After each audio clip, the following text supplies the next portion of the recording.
हमारे घर नहीं उजाड़े ये लोग। हमारी छतें छीनने, हमारे कॉलेज और हमारा स्कूल हम कैसे पढ़ेंगे।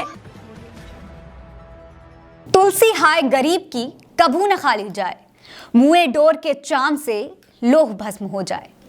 मरे हुए जानवर के चमड़े के बने धोनकी से जब लोहा जल जाता है तो गरीब तो फिर भी जिंदा है। सोचो उसकी हाय तुम्हें कहां तक लगेगी।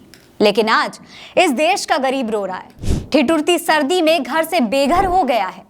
जिस घर में उम्रें गुजर गईं, आज बूढ़ी आंखों में उस घर को टूटते देखने का डर सता रहा है। बच्चों के स्कूल टूट रहे हैं और इसका कारण है वो सरकार जो सत्ता में आने से पहले लोगों को घर देने के वादे करती थी। आज वही सरकार 50,000 लोगों को बेघर करने में लगी हुई है।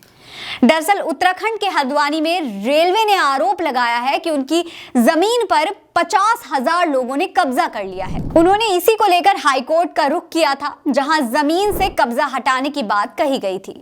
नैनीताल हाईकोर्ट के निर्देश के बाद हल्द्वानी रेलवे के पास अतिक्रमण हटाने के लिए प्रशासन ने पूरी तैयारी कर ली।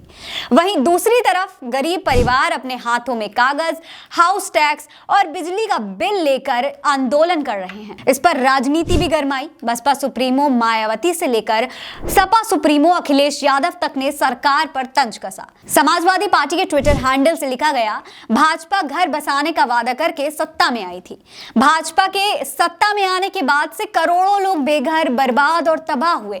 चाहे बस्तियां उजाड़ी गई, चाहे खराब आर्थिक हालत से लोग मरे। भाजपा के लोग लुट जाते हैं एक घर बसाने में। भाजपा के लोग टूट जाते हैं एक घर बनाने में। तुम तरस नहीं खाते बस्तियां उजाड़ने में। इसको अखिलेश यादव ने भी रीट्वीट किया।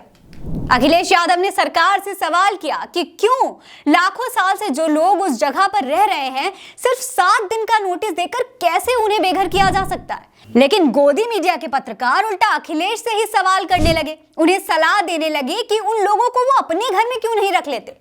लेकिन समझ नहीं आता कि गोदी मीडिया को अखिलेश का घर बड़ा है, इस पर दर्द क्यों होता है। जब सत्ताधारी पार्टी के बड़े नेता 10 लाख का सूट पहनते हैं, 55,000 की शॉल ओढ़ते हैं, तो क्या गुजरात की जमीन बेचकर पहनते हैं?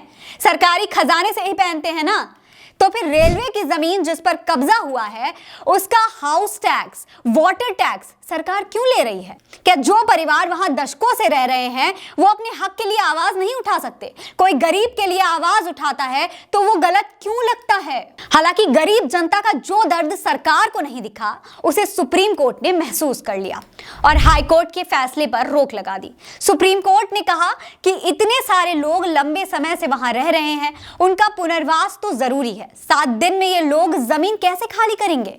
सुप्रीम कोर्ट ने उत्तराखंड हाईकोर्ट के आदेश पर रोक लगाते हुए कहा कि 50,000 लोगों को रातों रात नहीं उजाड़ सकते हैं।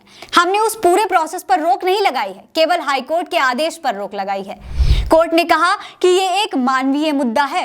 आपका विचार जमीन पर विकास करना है, किसी को निष्पक्ष रूप से इसमें शामिल होना होगा और प्रक्रिया को छोटा करना होगा। केस की अगली सुनवाई 7 फरवरी को होगी। उत्तराखंड हाईकोर्ट ने रेलवे की 29 एकड़ जमीन पर अवैध कब्जे को गिराने का आदेश दिया था, लेकिन सुप्रीम कोर्ट के फैसले के बाद उन 50,000 लोगों को राहत जरूर मिलेगी जो इस ठंड में अपने घर खोने का डर लिए सड़कों पर बैठे हैं।